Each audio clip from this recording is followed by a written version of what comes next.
So today I am going to teach you introduction to business, business activities, industry and commerce. अब सबसे पहले हमें पता होना चाहिए कि बिजनेस क्या होता है। देखो, बिजनेस एक इकोनॉमिक एक्टिविटी है। इकोनॉमिक एक्टिविटी वो एक्टिविटी होती है जो मनी के मकसद से की जाती है। मतलब हम पैसे कमाने के लिए जो एक्टिविटी करते हैं उसे हम इकोनॉमिक एक्टिविटी कहते हैं। जिसमें हमारी मनी इन्वॉल्व नहीं होती है, मीन्स हम पैसे नहीं कमाते हैं, वो इकोनॉमिक एक्टिविटी नहीं होती है। ओके, सो बिजनेस एक इकोनॉमिक एक्टिविटी है जो कि रेगुलर बेसिस पे करी जाती है प्रॉफिट कमाने के लिए। और हम ये सब कैसे करते हैं? Through the production and sale of goods and services. मतलब हम गुड्स को प्रोड्यूस करते हैं और उनको बेचते हैं। ओके, अब आगे हम पढ़ेंगे कि बिजनेस की क्या कैरेक्टरिस्टिक्स हैं। सबसे पहली कैरेक्टरिस्टिक है बिजनेस की, it is an economic activity. ये अभी मैंने आप लोगों को बताया है कि इकोनॉमिक एक्टिविटी है बिजनेस। और इकोनॉमिक एक्टिविटी हम कब कहते हैं? Economic activity means exchange of goods and services with the purpose of earning money. जब हमारा ये मकसद होता है पैसा कमाना, तब हम उस एक्टिविटी को बोलते हैं इकोनॉमिक एक्टिविटी। तो बिजनेस भी एक इकोनॉमिक एक्टिविटी है।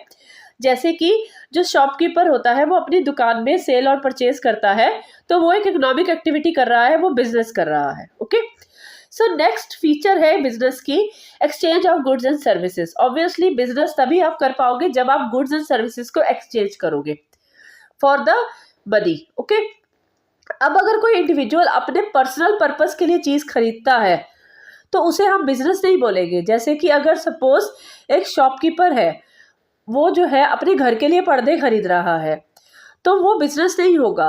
लेकिन अगर उस शॉपकीपर की पर्दों की दुकान है, वो होलसेलर से पर्दे खरीद रहा है अपनी दुकान पे बेचने के लिए, तो उसे हम कहेंगे कि वो बिजनेस कर रहा है, क्योंकि वहां पे वो exchange of goods and services करेगा फॉर मनी। वो अपने पर्सनल पर्पस के लिए उसे यूज नहीं कर रहा है।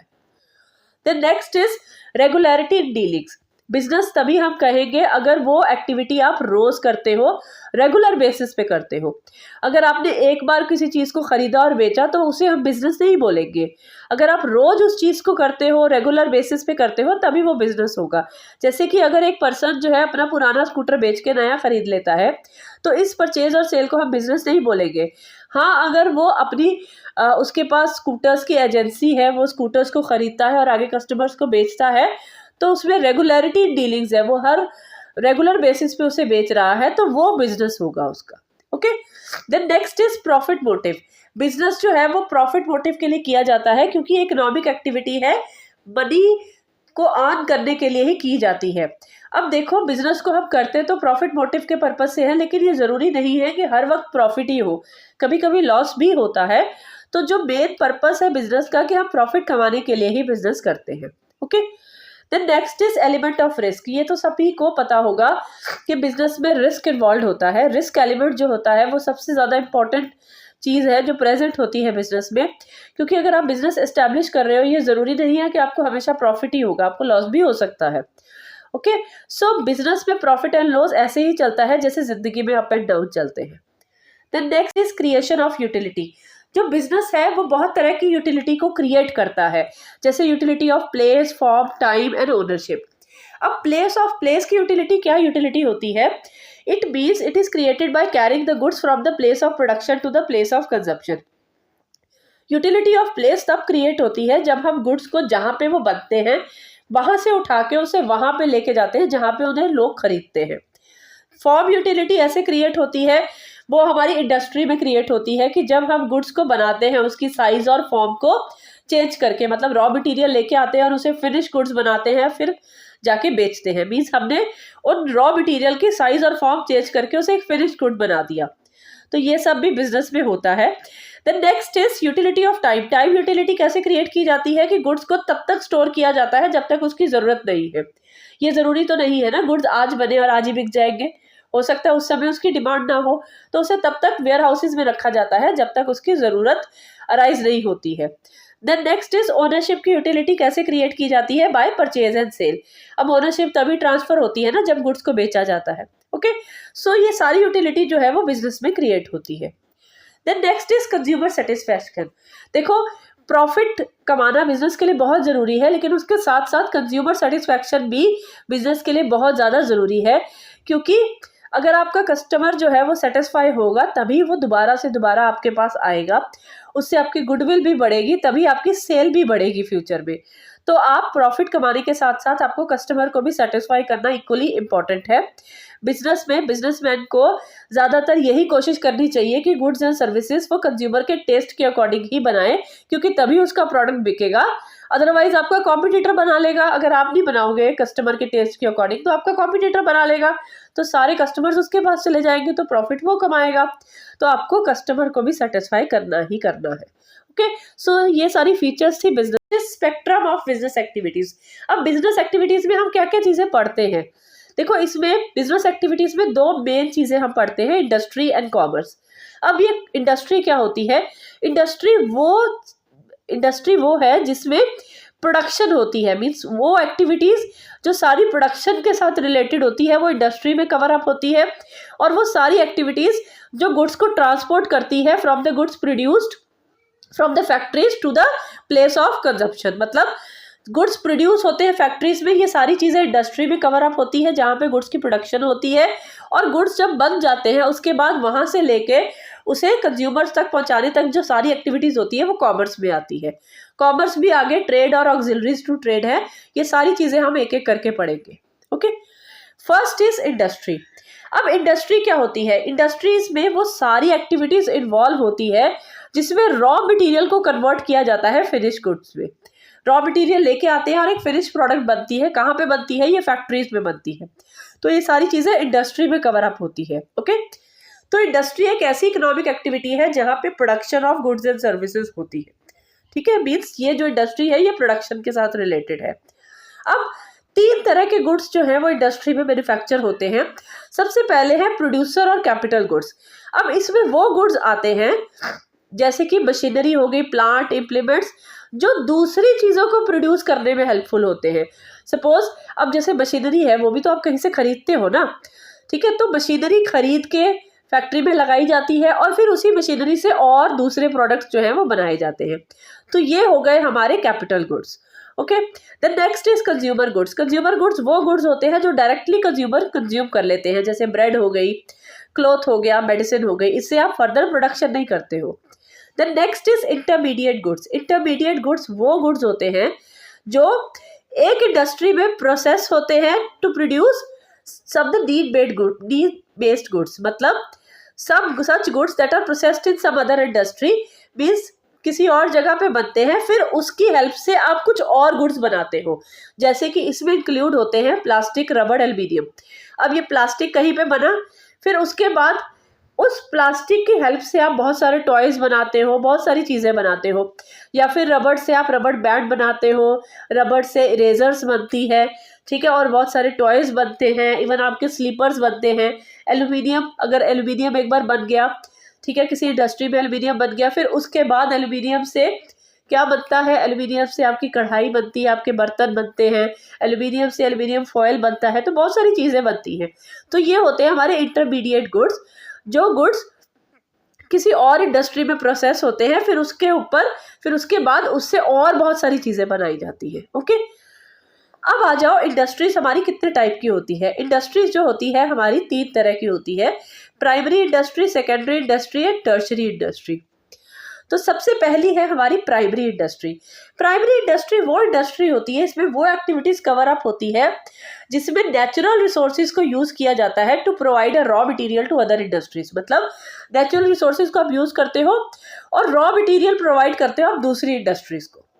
अब प्राइमरी इंडस्ट्रीज में हमारी कौन कौन सी इंडस्ट्रीज आती हैं? सबसे पहली आती है जेनेटिक इंडस्ट्री। जेनेटिक इंडस्ट्री जो होती है वो किसके साथ रिलेटेड है? It refers to those industry under which breed of animals and vegetables are improved, जहाँ पे एनिमल्स की ब्रीड और वेजिटेबल्स जो है उनको मोर यूजफुल बनाया जाता है। ठीक है, जैसे कि पोल्ट्री हो गया, ट्री प्लांटिंग हो गया, ये सब जेनेटिक इंडस्ट्री में आती है। Then next is extractive industry. Extractive industry वो इंडस्ट्रीज होती है जहाँ पे जमीन से कुछ निकाला जाता है, एक्सट्रैक्ट किया जाता है, या फिर वाटर से या एयर से कुछ एक्सट्रैक्ट किया जाता है, जैसे कि कोल, आयरन, गैस, ये सारे जो है अर्थ से एक्सट्रैक्ट किए जाते हैं। ठीक है, तो जो प्राइमरी इंडस्ट्री है हमारी 2 तरह की है, genetic industry and extractive industry. Okay, अब आ जाओ सेकेंडरी इंडस्ट्री। अब सेकेंडरी इंडस्ट्री क्या होती है? Secondary industry raw material use करती है। कौन से रॉ मटेरियल यूज करती है? जो हमें प्राइमरी इंडस्ट्री बना के देती है। उस रॉ मटेरियल को यूज करके वो उसे फिनिश्ड आइटम्स में कन्वर्ट करती है, सेकेंडरी इंडस्ट्री। ओके, अब ये एग्जांपल से आपको ज्यादा क्लियर हो जाएगा। जैसे कि अगर कॉटन प्रोड्यूस हुआ, कहाँ हुआ, ये एक प्राइमरी इंडस्ट्री है। कॉटन को प्रोड्यूस करना प्राइमरी इंडस्ट्री में होता है, फिर उसके बाद उसी कॉटन से जब कपड़ा बनाया जाता है तो वो होती है हमारी सेकेंडरी इंडस्ट्री। ओके, तो जो सेकेंडरी इंडस्ट्री है उसने रॉ मटेरियल किससे लिया, कॉटन, प्राइमरी इंडस्ट्री से। अब सेकेंडरी इंडस्ट्री हमारी 2 टाइप्स की होती है। फर्स्ट इज मैन्युफैक्चरिंग इंडस्ट्री, जिसको मैन्युफैक्चरिंग सेक्टर भी बोलते हैं। अब इसका क्या मतलब है, मैन्युफैक्चरिंग इंडस्ट्री वो इंडस्ट्री होती है जहां पर रॉ मटेरियल या फिर सेमी फिनिश्ड मटेरियल को यूज किया जाता है, मैन और मशीन की हेल्प से उसे फिनिश गुड्स में कन्वर्ट किया जाता है। जैसे कि कपड़ा बनाते हैं हम कॉटन से, स्टील बनाते हैं आयरन ओर से, शुगर बनाते हैं शुगर केन से, पेपर बनाते हैं बैम्बू से, सीमेंट बनाते हैं स्टोन से। ओके, तो ये आ गई हमारी मैन्युफैक्चरिंग इंडस्ट्री में। अब मैन्युफैक्चरिंग इंडस्ट्री भी आगे 4 टाइप्स की होती है। First is analytical industry. अब एनालिटिकल इंडस्ट्री वो इंडस्ट्री होती है जहां पे बहुत सारी चीजें एक ही चीज से बनाई जाती हैं, जैसे कि क्रूड ऑयल है। अब जो ये क्रूड ऑयल है, क्रूड ऑयल एक बार हमने एक्सट्रैक्ट कर लिया, क्रूड ऑयल जब बनता है तो वो एक्सट्रैक्टिव इंडस्ट्री में आता है, जो कि हमने प्राइमरी इंडस्ट्री में पढ़ा था। तो जमीन से हमने निकाल लिया क्रूड ऑयल। अब क्रूड ऑयल से बहुत सारी चीजें निकलती हैं, पेट्रोल भी निकलता है, डीजल भी निकलता है, गैसोलीन भी निकलता है। तो क्रूड ऑयल से जब हम ये सारी चीजें निकालते हैं, वो किस इंडस्ट्री में कवर अप होता है, वो एनालिटिकल इंडस्ट्री में कवर अप होता है, जब आप एक चीज से बहुत सारी चीजें निकालते हो। Then next is processing industry. Processing industry का मतलब होता है when useful things are manufactured by making raw material pass through different production process। जब एक raw material बहुत सारे प्रोसेस से पास होकर एक फिनिश गुड बनता है तो उसे हम बोलते हैं प्रोसेसिंग इंडस्ट्री। फॉर एग्जाम्पल, जैसे शुगर बनती है शुगर केन से, गन्ने के रस से तुरंत शुगर नहीं बन जाती, उसके बहुत सारे प्रोसेस होते हैं। लास्ट का जो प्रोसेस है उसमें जो है वो शुगर बनती है। तो ये होती है जो शुगर केन है, शुगर है, वो हमारी प्रोसेसिंग इंडस्ट्री में कवर अप होती है। Then next is synthetic industry. अब सिंथेटिक इंडस्ट्री में क्या होता है, यहाँ पे बहुत सारे रॉ मटेरियल को मिक्स किया जाता है और एक यूजफुल प्रोडक्ट बनाया जाता है, जैसे कि सीमेंट।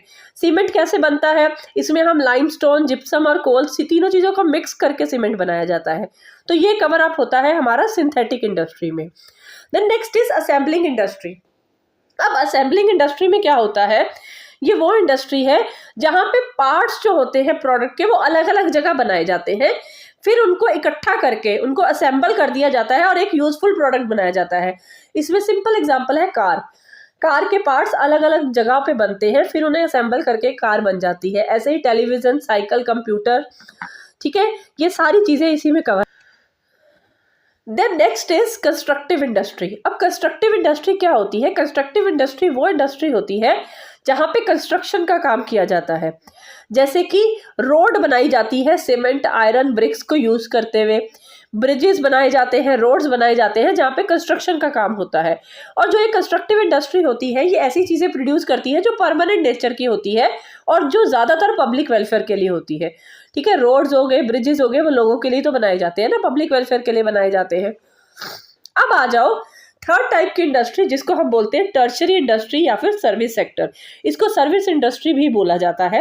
अब इसमें वो चीजें कवर अप होती हैं, इसमें गुड्स कवर अप नहीं होते, इसमें सर्विसेज कवर अप होती है।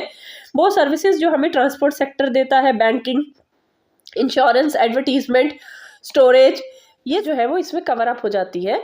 तो इनको सबको हम transport industry, banking industry, insurance industry के नाम से हम जानते हैं। ओके, तो ये सारी सर्विसेज जो है वो इसमें कवर अप होती है। Okay, then next is commerce. अब कॉमर्स में क्या है, अभी हमने इंडस्ट्री पोर्शन कवर अप कर लिया है, अब आ जाओ कॉमर्स में।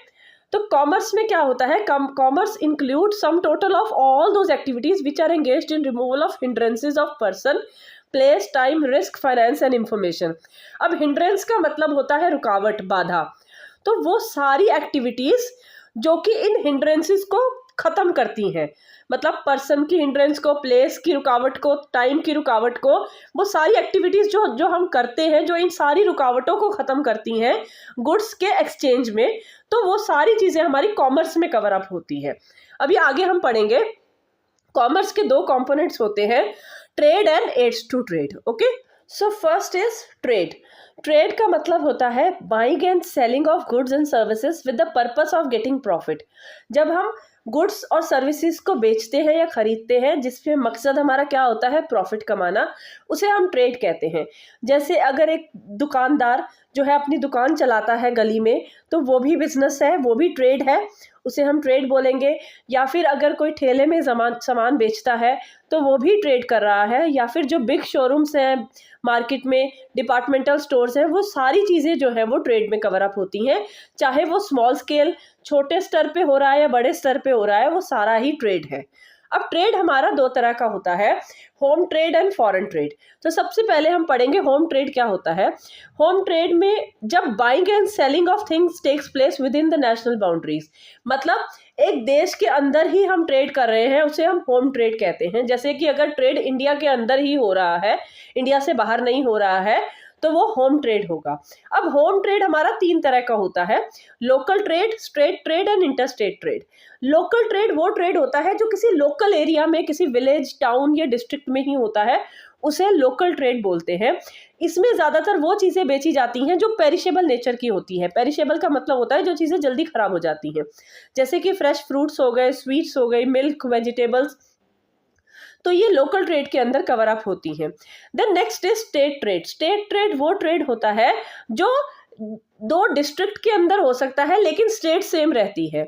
जैसे कि मैं आपको एग्जांपल देती हूँ, उत्तराखंड में जैसे देहरादून डिस्ट्रिक्ट है और एक हरिद्वार डिस्ट्रिक्ट है, तो हरिद्वार डिस्ट्रिक्ट से कोई चीज़ बेची जा रही है देहरादून डिस्ट्रिक्ट में, लेकिन है तो वो सब उत्तराखंड के अंदर ही ना, तो वो स्टेट लेवल पे हो रहा है, तो उसे हम बोलते हैं स्टेट ट्रेड। और इसमें ज़्यादातर कॉर्न, पल्सेस, यूटेंसिल्स, ये चीज़ें बेची जाती हैं। Then next is interstate trade. Interstate trade वो ट्रेड होता है जो दो स्टेट्स के अंदर होता है। जैसे कि अगर जैसे जो डायमंड है वो हमारा सूरत में होता है, सूरत गुजरात में होता है, तो वहाँ से अगर डायमंड एक्सपोर्ट हो रहा है कहाँ पे, किसी दूसरी स्टेट पे, हरियाणा में हो रहा है या पंजाब में हो रहा है, तो उसे हम बोलेंगे इंटरस्टेट ट्रेड। लेकिन ये तीनों तरह का जो ट्रेड है वो होता इंडिया के अंदर ही है। ओके, और इसमें हमारी चीज़ें आती हैं जैसे शुगर आ गया, क्लॉथ आ गया, मशीनरी आ गई। अब मैंने होलसेल एंड रिटेल ट्रेड भी लिखा है, लेकिन मैंने इसे फोर्थ पार्ट नहीं दिया, फोर्थ पॉइंट नहीं बनाया। क्यों नहीं बनाया? क्योंकि होलसेल ट्रेड और लोकल ट्रेड, रिटेल ट्रेड, ये तीनों तरह के ट्रेड में होता है। मतलब लोकल ट्रेड में भी होलसेलर्स और रिटेलर्स होते हैं, स्टेट ट्रेड में भी होते हैं और इंटरस्टेट ट्रेड में भी होते हैं। तो होलसेल ट्रेड का मतलब होता है जब होलसेलर जो है वो बिग क्वांटिटीज में गुड्स को खरीदता है और रिटेलर्स को बेचता है। और रिटेल ट्रेड वो ट्रेड होता है जो होलसेलर से खरीदता है और आगे रिटेलर जो है वो कंज्यूमर को बेचता है डायरेक्ट स्मॉल क्वांटिटीज में। ठीक है, तो वो होता है हमारा रिटेल ट्रेड। तो ये तीनों तरह के ट्रेड में एग्जिस्ट करता है, wholesale trade and retail trade. Clear? Next is foreign trade. Foreign trade वो ट्रेड होता है जब ट्रेड नेशनल बाउंड्रीज को भी क्रॉस कर के फॉरेन लैंड में एंटर कर जाता है। जैसे कि अगर इंडिया की चीज़ जो है वो जापान में बेची जा रही है या फिर कनाडा में बेची जा रही है, तो उसे हम फॉरेन ट्रेड बोलेंगे। अब फॉरेन ट्रेड भी हमारा तीन तरह का होता है। First is import trade. Import trade का मतलब होता है जब हमारे देश का बिजनेसमैन फॉरेन से कोई चीज़ खरीद रहा है, फॉरेन के किसी बिजनेसमैन से कोई चीज़ खरीद रहा है। जैसे कि इंडिया खरीदता है पेट्रोल, कहाँ से खरीदता है? ईरान से खरीदता है, तो हम इंपोर्ट कर रहे हैं, हम उनसे खरीद रहे हैं। एक्सपोर्ट का मतलब होता है जब इंडिया अपनी चीज़ कोई बाहर बेच रहा है। जैसे इंडिया से क्या बिकता है? मैंगोज जाते हैं बाहर पे, ठीक है, या फिर इंडिया जो है मसाले एक्सपोर्ट करता है, या फिर इंडिया अपनी चाय जो है वो दूसरे कंट्रीज में बेचता है, तो उसे हम बोलते हैं export trade. Then next is entrepot trade. Entrepot trade का मतलब होता है जब एक कंट्री दूसरे कंट्री से कुछ गुड्स लेता है, खरीदता है और फिर उसे दूसरे कंट्री में, तीसरे कंट्री में उसे बेच देता है। जैसे मैं आपको एग्जांपल देती हूँ, जैसे इंग्लैंड है, वो साउथ अफ्रीका से कुछ गुड्स खरीदता है और फिर यूरोपियन कंट्रीज में उसे बेचता है। तो एक तरह से इंग्लैंड जो है वो मीडिएटर का काम करता है, मतलब एक कंट्री से खरीदा और उन्हीं गुड्स को किसी दूसरे कंट्री में बेच दिया। अब आप कहोगे कि ज़रूरत क्या है मीडिएटर को डालने की, उसको भी क्या फ़ायदा है? अब मीडिएटर को ये फ़ायदा है कि वो उसके प्राइजेस को बढ़ा के दूसरे कंट्री में बेचता है। अब आप कहोगे कि भाई डायरेक्ट क्यों नहीं खरीद लेते वो वाले कंट्रीज, उसी कंट्री से मीडिएटर को डालने की ज़रूरत क्या है, उनको तो महंगा पड़ जाता है।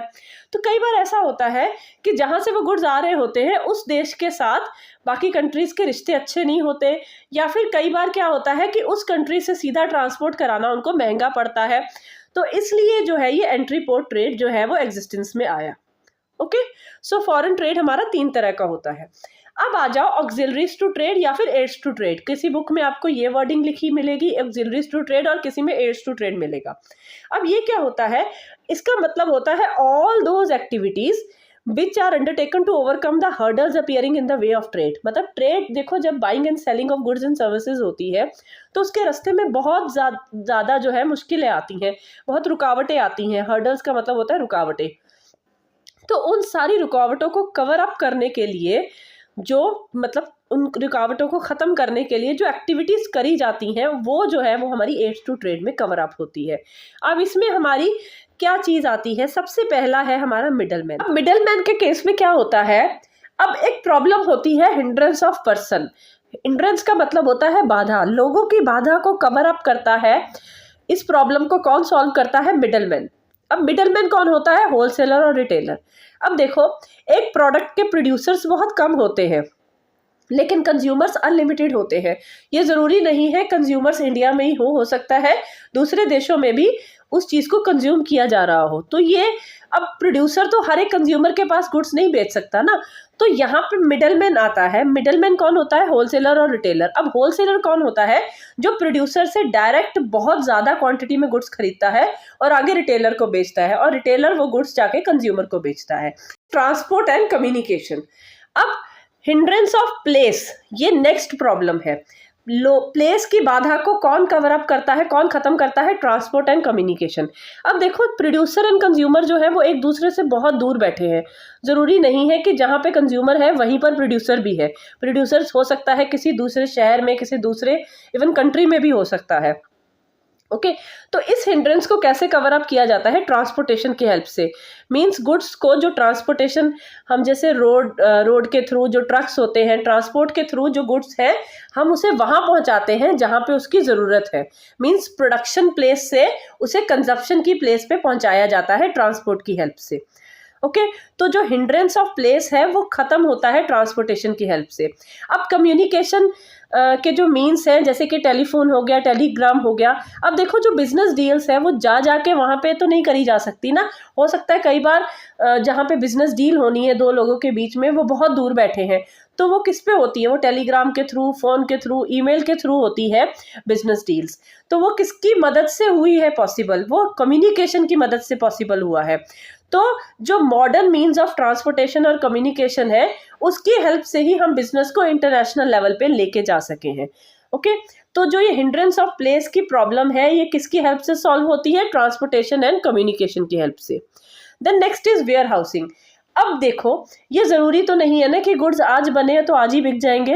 हो सकता है उस समय उसकी ज़रूरत ना हो, तो उसे गुड्स को हमें स्टोर किया जाता है, तब तक स्टोर किया जाता है जब तक उसकी ज़रूरत ना हो। जैसे कि शुगर है, शुगर प्रोड्यूस की जाती है नवंबर से लेके मार्च तक। अब जब गन्ना आएगा तभी तो प्रोड्यूस होगी ना, तो नवंबर से लेके मार्च तक बनाई जाती है, लेकिन बिकती तो सारा साल है ना, कंज्यूम तो सारा साल होती है। तो उसे स्टोर करके रखा जाता है जब तक उसकी ज़रूरत नहीं आती है। मीन्स अब जैसे एसी है, एसी की डिमांड जो है वो गर्मियों में ज़्यादा होती है लेकिन बनते तो सारा साल है, तो उसे तब तक स्टोर किया जाता है जब तक उसकी ज़रूरत नहीं आती है। तो वो कहाँ पे स्टोर किया जाता है, वो वेयर हाउसेज में उनको स्टोर किया जाता है। तो यहाँ पे हिंड्रेंस ऑफ टाइम की प्रॉब्लम को सॉल्व करता है, कौन सॉल्व करता है, warehouses. Okay, then next is insurance. अब देखो, बिजनेस चाहे बड़ा हो चाहे छोटा हो, उसमें रिस्क तो रहता ही है। स्टोरेज के टाइम पे अगर आप गुड्स को स्टोर कर रहे हो तो ज़रूरी तो नहीं है ना कि सारे गुड्स, हो सकता है उस स्टोरेज हाउस में आग लग सकती है या फिर वहाँ से चोरी हो सकती है। अगर ट्रांसपोर्ट हो रहे हैं गुड्स तो हो सकता है एक्सीडेंट हो सकता है उस ट्रक का। तो बहुत सारे रिस्क फैक्टर इन्वॉल्व होते हैं। अब इन रिस्क फैक्टर्स को कौन कवर अप करता है, वो करता है इंश्योरेंस। ठीक है, तो जो रिस्क की हिंड्रेंस है उसको कवर अप कौन करता है, इंश्योरेंस। ओके, तो जो बिजनेसमैन है वो उसे जब स्टोर करता है वेयर हाउसेज में तो उसकी इंश्योरेंस करवा देता है, या फिर ट्रांसपोर्ट करता है जब गुड्स को, तो उसकी इंश्योरेंस करवा देता है कि इनकेस अगर ऐसी कोई प्रॉब्लम आती है तो हमें जो है उस चीज़ के फंड्स मिल जाएं, अदरवाइज उनको बहुत ज़्यादा लॉस हो जाएगा। Then next is banking. अब देखो फाइनेंस जो होता है वो हर बिजनेस का बैकबोन होता है, उसके बिना बिजनेस एग्जिस्ट ही नहीं कर सकता है। तो देखो जैसे ही रॉ मटेरियल को खरीदा जाता है, अब रॉ मटेरियल को खरीदने के लिए ये ज़रूरी नहीं है कि एक मैन्युफैक्चरर के पास बहुत ज़्यादा फंड्स हों, उसके कई बार अपने फंड्स भी शॉर्ट पड़ जाते हैं, तो वो किसके पास जाके फंड्स के लिए कहेगा, वो बैंक के पास जाएगा और लोन लेगा। अब देखो, अब जब इंटरनेशनल ट्रेड के केस में क्या होता है, इंटरनेशनल ट्रेड के केस में लेटर ऑफ क्रेडिट मांगा जाता है, वो भी बैंक ही इशू करके देता है। या फिर अगर आप इंटरनेशनल ट्रेड कर रहे हो तो फॉरेन एक्सचेंज आपको चाहिए होगा, तो वो भी आपको बैंक से मिलेगा, आपको फंड्स सारे बैंक से मिलते हैं। तो जो फाइनेंस की प्रॉब्लम है उसको कौन सॉल्व आउट करता है, वो बैंक सॉल्व आउट करता है, बैंकिंग की हेल्प से वो सॉल्व होती है। तो बैंक्स जो है वो फुलफिल करते हैं सारी fund requirement of a businessman, और भी बहुत सारी सर्विसेज जो है वो बैंक प्रोवाइड करते हैं। Then next is advertising. अब देखो प्रोड्यूसर ने गुड्स बना लिए, वो बना के बैठ गया, अब लोगों को कैसे पता चलेगा कि इस तरीके का गुड बना है, तो प्रोड्यूसर जब तक उस चीज़ की एडवर्टीजमेंट नहीं करेगा तो हमें कैसे पता चलेगा। अब हमें कैसे पता चलता है कि कोई मार्केट में नई चीज़ आई है, हम टीवी में ऐड देखते हैं, रेडियो में ऐड देखते हैं, ऐड सुनते हैं, तभी हमें पता चलता है ना। तो एडवर्टीजमेंट की हेल्प से प्रोड्यूसर कस्टमर को नॉलेज देता है कि मैंने ये गुड बनाया है और ये इस प्राइस पे अवेलेबल है, इसमें ये चीज़ें हैं, तभी तो कस्टमर जो है वो डिसाइड कर पाता है कि मुझे खरीदना है या नहीं खरीदना है। ओके, तो जो एडवर्टीजमेंट है वो इंफॉर्मेशन की बाधा को जो है वो खत्म करती है, कि लोगों को इंफॉर्मेशन प्रोवाइड करती है कि मार्केट में ये चीज़ें जो है वो अवेलेबल है और आप उसी के अकॉर्डिंग अपना डिसीजन ले सकते हो। ओके, सो ये था हमारा एड्स टू ट्रेड। अब कई बार ये डिफरेंस आ जाता है कि इंडस्ट्री, कॉमर्स और ट्रेड में क्या डिफरेंस है। अभी तक हमने सारे पढ़ लिए हैं, ये आपको बहुत इजीली समझ आ जाएगा। सबसे पहले है हमारी एक्टिविटी। देखो इंडस्ट्री में हमारी प्रोडक्शन होती है, production of goods and services. Commerce जो है वो distribution of goods and services के साथ रिलेटेड है, और जो ट्रेड है उसमें बाइंग एंड सेलिंग होती है गुड्स एंड सर्विसेज की। कैपिटल रिक्वायरमेंट, देखो इंडस्ट्री में बहुत ज़्यादा कैपिटल रिक्वायरमेंट होती है, क्योंकि इंडस्ट्री लगाने के लिए हमें बहुत बड़ी मशीनरी खरीदनी पड़ती है, तो फिक्स कैपिटल की भी बहुत ज़रूरत होती है। वर्किंग कैपिटल वो होती है जो हमें डे टू डे जो खर्चों के लिए चाहिए होती है, तो दोनों जो है बहुत लार्ज स्केल में हमें चाहिए होती हैं। कॉमर्स में वर्किंग कैपिटल ज़्यादा चाहिए होती है, फिक्स कैपिटल कम चाहिए होती है, और ट्रेड के केस में बिजनेस के ऊपर डिपेंड करता है हमें कितनी वर्किंग कैपिटल चाहिए। अब स्कोप क्या है इंडस्ट्री में, देखो हमने पढ़ा था इंडस्ट्री में primary industry, secondary industry and service industry आती है। कॉमर्स के केस में trade and auxiliaries to trade आता है, और ट्रेड में हम home trade and foreign trade दोनों पढ़ चुके हैं। Then next is creation of utility. Industry जो है वो फॉर्म यूटिलिटी क्रिएट करती है। फॉर्म यूटिलिटी कैसे क्रिएट करती है, वो रॉ मटेरियल को कन्वर्ट करती है फिनिश्ड गुड्स में, तो फॉर्म एक जो है वो एक फिनिश गुड क्रिएट होता है, तो ये फॉर्म यूटिलिटी क्रिएट करती है। कॉमर्स के केस में प्लेस, टाइम और पोजेशन यूटिलिटी क्रिएट होती है। पोजेशन यूटिलिटी कैसे क्रिएट होती है, पोजेशन का मतलब है देखो जब गुड्स में बाइंग और सेलिंग होगी तभी तो उसका पोजेशन ट्रांसफर होगा ना, वो गुड्स मेरे पास आएगा, तो वो कॉमर्स में होती है ये तीनों तरह की यूटिलिटी। और ट्रेड में तो सिर्फ पोजेशन यूटिलिटी क्रिएट होती है, मींस जब हम सेल करते हैं किसी चीज़ को तो वो गुड्स का पोजेशन सेलर से बायर के पास चला जाता है। Okay, then next is risk element. देखो जिसमें जितना ज़्यादा इन्वेस्टमेंट होगा उसमें उतना ज़्यादा रिस्क होगा, तो इसमें बहुत ज़्यादा कैपिटल इन्वेस्टमेंट होती है इंडस्ट्री में, तो उसमें रिस्क भी ज़्यादा है। कॉमर्स में थोड़ा कम रिस्क है इंडस्ट्री से, और ट्रेड में तो बहुत ही कम रिस्क इन्वॉल्व है। Then next is mutual dependence. अब ये देखो ये तीनों आपस में रिलेटेड है, एक दूसरे के ऊपर डिपेंडेंट है। कॉमर्स और ट्रेड जो है वो दोनों इंडस्ट्री पे डिपेंड है। अब इंडस्ट्री में प्रोडक्शन होगी तभी तो वो चीज़ आगे बिकेगी ना, तो ये दोनों इंडस्ट्री पे बेस्ड है। Commerce is not possible without trade because trade is a major part. अब कॉमर्स ट्रेड के बिना भी पॉसिबल नहीं है, क्योंकि ट्रेड जो है उसका वो मेजर पार्ट है। अब जो ट्रेड है, in the absence of trade there is no justification for commerce and industry. अगर कोई चीज़ को बेचा या खरीदा ही नहीं जाएगा तो इंडस्ट्री का क्या मतलब है उसको बनाने का। तो जो ट्रेड है वो भी बहुत ज़रूरी है कॉमर्स और इंडस्ट्री के लिए। Okay, so this was all about today's topic. और हाँ, मुझसे